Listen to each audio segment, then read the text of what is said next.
Um, so following on from the drawing out lines and the release that brings, what is it that really makes this work? And I think this is a fundamental of portraits, or making portraits, drawing, painting, whatever, is that it has to feel like the subject. It doesn't have just to look like them, it has to feel like them. And if it feels like them, it more than likely looks like them. And this is the subject I'm going to draw now, which this guy. So I've deliberately chosen something that's you can connect to, because he's looking at you, and that's the first, you can see his eyes. So you're kind of in that place when you have a subject where they're looking down, or their eyes are closed, or there's that sort of half sleep kind of somber look about them. You don't really connect. You do connect with that one sadness or contemplative kind of pose, but seeing their eyes, you kind of think, well, what's all this about? What's going through his mind? If in this case it's slightly ominous, there's a kind of threatening kind of air about his pose, which is good, because I'm seeing this, these things, this character in that way, and it's influencing how I want to respond to it, which is exactly what you want. So you want, whether it's a subject that you can stage yourself, or you want something that actually makes you want to connect with them, even if it's just to figure out what they're thinking about you, why they're looking at you strange. But you need that connection with the subject. That's the thing that drives everything. Forget about what I said in the previous one. It's important, but this is really important. So I'm going to draw this guy. Let me just move the camera a little bit so it's not so off center. There you go. So that was the one earlier, and I've done an awful lot, just sorted out shapes and things. Didn't want to fix a lot of it, because I want to say to you, if you looked at the previous one about not having outlines, how come that looks like an eye when there's nothing to do with any kind of outlines around that? How come that looks like an eye? How come everything looks like the face and the structure's right when there is no hard lines around things? How does that happen? Because of what I'm going to talk about now. Because it feels like the woman. It feels I've got her energy, her presence. It's not just about whether the light's in the right place or the chin's the right shape. It's not quite the right shape, for instance, but it still feels like that woman. If you look at the previous video, you'll see what I mean. There are things that have changed, sort of, maybe the hair doesn't it's not as blunt there, and it's slightly higher there, but it doesn't matter. It feels like that woman, and that's all that matters. It's got to feel like them first of all. Everything else, because it feels like an eye, because it feels like there's light on the eye, and there's some shadow underneath it, and there's an inkling of an eyeball in there, because you feel all those things. The viewer, this is sort of taking advantage of certain things that we do naturally, will fill in the blanks, because that's what happens. This is the thing about you imply and suggest, and the viewer does all the rest. But it's mainly to do with focusing on the way the subject feels. That's basically how it works. So I'm going to draw this guy now. I mean, the same thing as before, really, to use the short stumpy, and it's a little bit too short. You see how short that is now? There's another one here that's it should be okay. I was talking about why a short piece wasn't very good, because there's a temptation to start drawing with your fingers, not even with your wrist, sort of, you make shorter strokes. But at the same time, if you're aware of that, then you don't draw at all. So whereas I was talking about doing that, then that was a problem with shorter pieces, as opposed to using full length pieces, which is more of that kind of thing. You can still do that, but you can see it's not a problem. It's a problem. And then the other sort of the real problem for me is a full length thing, and that it's all this in here. I need it to be in my palm. This is just me. This is not how it should be. So I would draw like that. Again, it's not a problem it reduces the amount of this. The less I do of this, the better. In fact, you'll never see me doing that really. But it's basically, I want to make, sort of, again, from the shoulder kind of strokes. So the little stumpy piece is, let me just get this.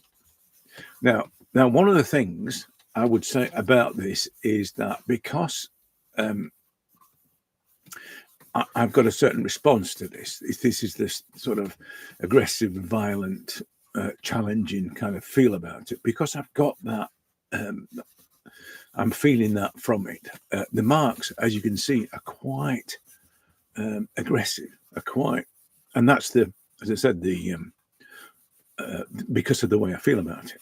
And that's really important. That's the thing that I'm trying to get across, that it's not just about connecting with the subject and letting the subject and trying to capture that subject. It's about letting your response to that subject drive the way you make marks. So it's not it's not the same every time. That's how it should be. It shouldn't be the same kind of mark making, the same kind of approach as you normally do. It should be different every time. Every subject, this is one of those sort of truisms. Every face is different, just as every ear is different. which I've done 4,000 drawings, and I don't think the ears have been the same on any on two of them. It's weird. There's a hole in the middle. There's a hole in the middle, and there's a bit at the top. But generally, that hole in the middle is a different shape, and smaller and larger. Sometimes there's two holes in the middle. It's weird. Anyway, but because there is no two faces the same, you should never really, unless it's just a replication thing, and that's a thing that I think that is a big problem for me, that people get into this idea that it's just about replicating a face and all that brings. Because the amount of people that I meet, and it's just such a struggle because of there's ability issues, you know what I mean? It's like just because you haven't got the dexterity that someone else has got, or the technical expertise that someone else has got, and it's like it's an obstacle for many people. But that shouldn't be the reason why they don't make portraits. The number one thing, and I'm trying to talk about it now, that that everybody has, is this ability to connect with other humans. That thing, that thing about being able to assess somebody in seconds, and because in primitive times is this a friend or foe kind of thing, and are they going to kill us, or they're going to eat us, or they're going to be nice, and so you need to know that pretty quick. But it's a skill. It's a primitive skill that we've all got. So tapping into that is the first thing. So this is what this is about. This is about the tapping into that emotional response, and then after that, it's letting that emotional response capture what you feel about this person. But the thing about it is that whilst ever you've got a perception of what portraits should be in your mind, it won't work, because you'll only try to do it like you think a portrait should be done, and that's the problem. And it may well be that you haven't got what it takes to make portraits like that. I don't think I've got what it takes to make portraits like these amazing, realistic and traditional portrait artists do. They're just stunning, and I just don't have that. But it doesn't mean to say I'm not going to draw portraits. It's that thing about, I don't know how many times I've said this, but just because I can't sing doesn't mean to say I won't. It's that one. But it's true. Why would the fact that I don't have these academic technical skills stop me from capturing the life force, the likeness of somebody? It wouldn't. In fact, having those skills would probably be a detriment, because it would simply be all about the production and not about the response. And that, as I said, is the biggest problem for me. I think that too many people focus on the production and not on the response. And if it's all production and no response, then it's not a portrait.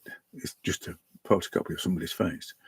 So that's the problem with it. People will think that that's the way a portrait should be, but the best portraits generally aren't ones that are technically proficient.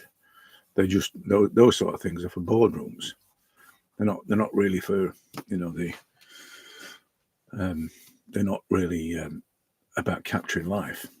Anyway, but as I said, this is what I'm trying to do now. This is why it's feeling like this. It's feeling like this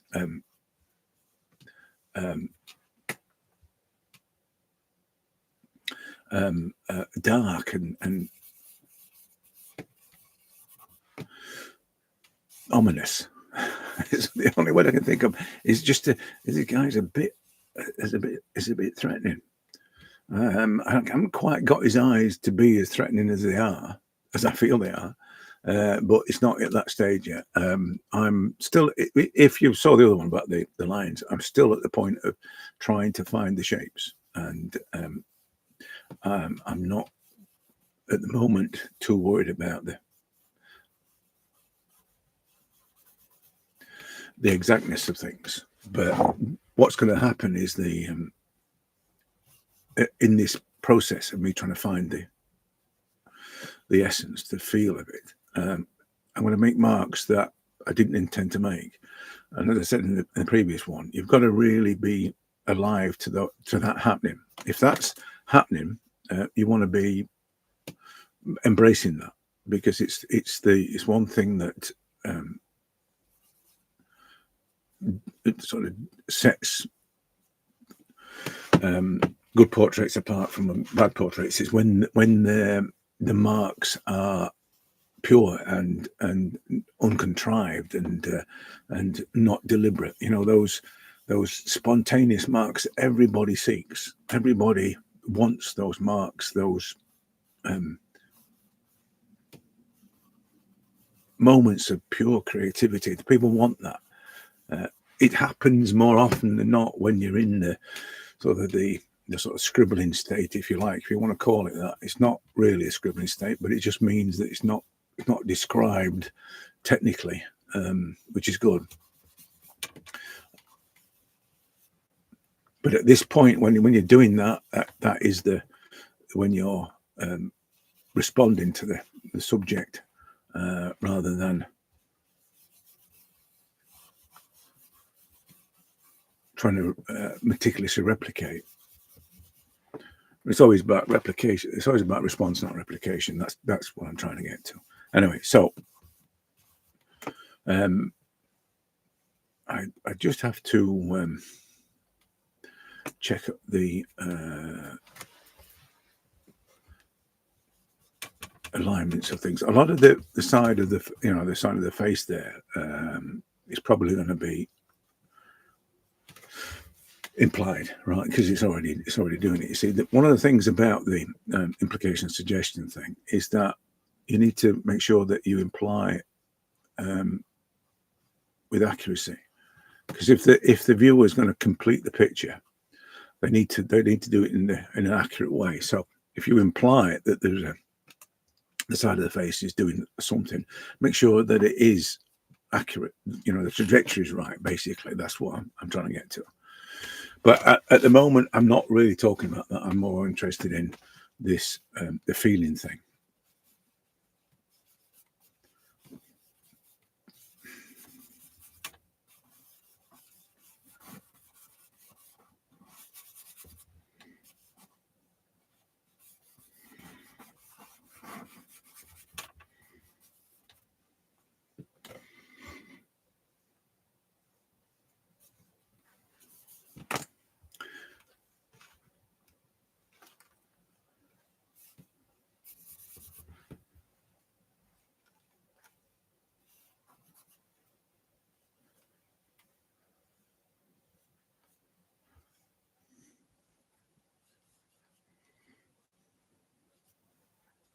One thing about the charcoal, though, is that you'll see people use it for this reason, is that it creates atmosphere because of the tonal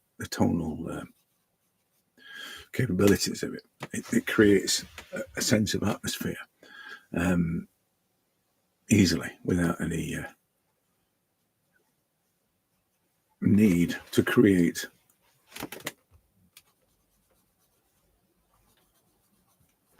a lot of tonal application. The sort of thing you do with graphite when you see them doing it quite vigorously to create a tonal level. You know what I mean, and building up gradually. One of the things again about that is that because of the spontaneity aspect of it, once it becomes a deliberation to get to a certain tonal value, that's it, any spontaneity is gone at that point. You've lost all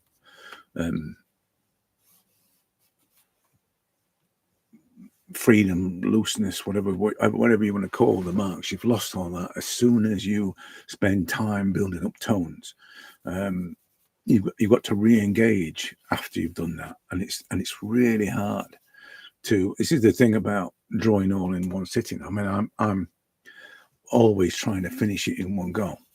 If I have to come back to it, I've lost it. And as soon as I lose it, my problem is that as soon as I lose it, I'll then revert back to production. So it'll become about the production of things, and all the spontaneous marks that I managed to use to define this thing in the first place will get overridden. I lose them all. I lose all those loose marks. The freedom thing goes, and so this is why I say I try and do it all in one go. Plus the fact that if you get the emotional response thing,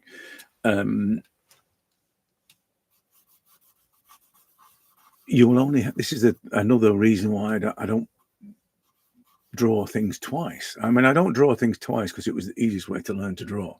The hardest way to draw is to keep drawing the same thing over and over again, because it just, if you failed at the nose the first time, chances are you'll fail with the nose the second time, and so on and so forth. And then God forbid you get into a position where you think you can't draw noses.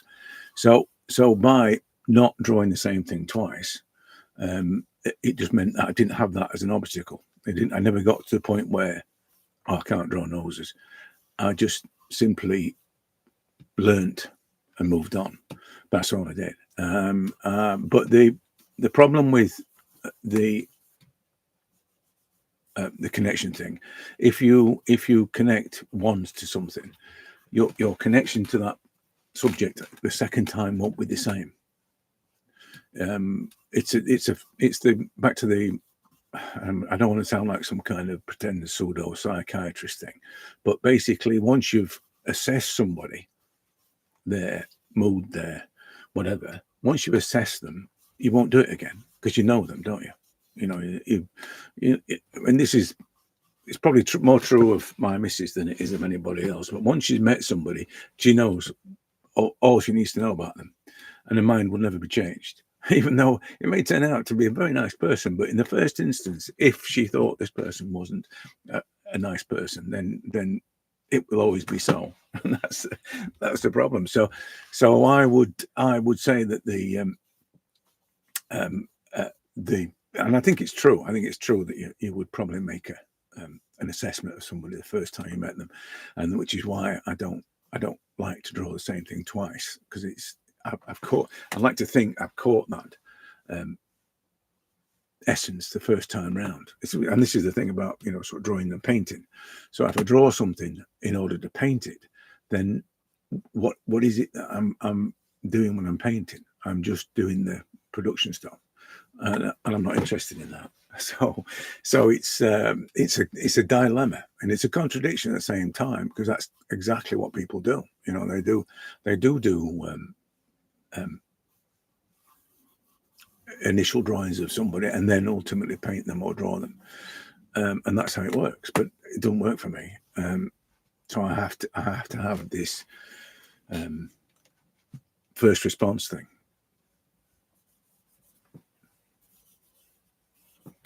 So apart from the hair being a bit of a mess, I think it's about there. I think it's probably. Let me just get rid of some of these things that are throwing things out a bit, and but the main thing I wanted to get across is that it's about your emotional response, and that really is what should drive everything that you do. Every mark you make should be driven by the way you feel about it, and the thing is that it's not hard to connect. Find subjects that will make you consider their mood or their state, and focus on that. I mean, the usual way we do it in the class is to give people names. Give a photograph a name, and that if it's a name that you know of someone you know, then it will be instantly imbued with the characteristics of the person that you know. So that's an easier way to work with photographs to get to find an emotional connection. If it's like this, if the image is like this, it's not hard because it's it's quite an obvious state of mind, persona. So that's just a case of locking into that and developing that. And in this case, I think it's quite a ominous and scary looking guy, and that is what has sort of driven the way that I've treated him. So, and that's it. I don't want to sort of dwell on too much on it, but you can see how it works. And I'm going to straighten up his jaw and fix the hair and do all this, but essentially that's how it works. It's at this point it's not really drawing. It is drawing, but it's not in the sense that you know it to be. The outlines that are colored in, like I mentioned in the last one. This is not. This is just response, and so I can because of that I'm not bogged down by the usual things that would be important. I'm not bogged down by them anyway, but that's by the by. But the consideration of, is that exactly in the right place? And I mean, you can see I move things around an awful lot, so I'm often tweaking and just because as the tones develop and I can see the shapes better, then I can fix things. Of course, with it being charcoal, you can infinitely fix things. But yeah, as I said, this is a much different, a much more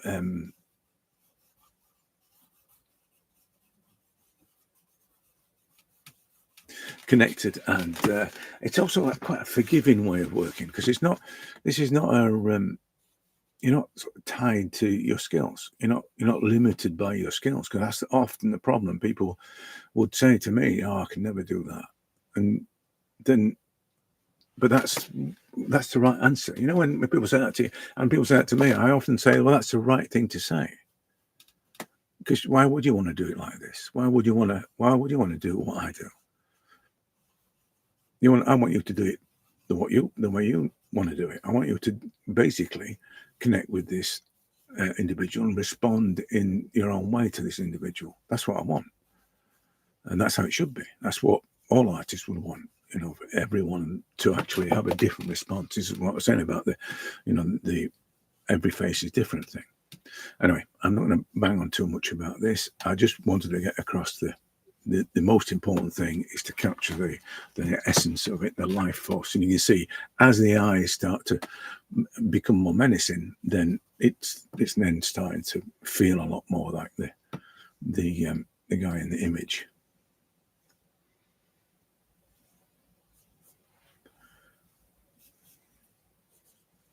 So I'll finish it off and I'll show you in the next one. I'm not sure what I'm doing next. I think the most important things are, don't draw with lines, don't draw with outlines, and make sure you connect to the emotional aspect, the emotions of your subject. If you really want to capture a good portrait or make a good portrait, So those are the most important things. As I said, whether I do another one, I don't know.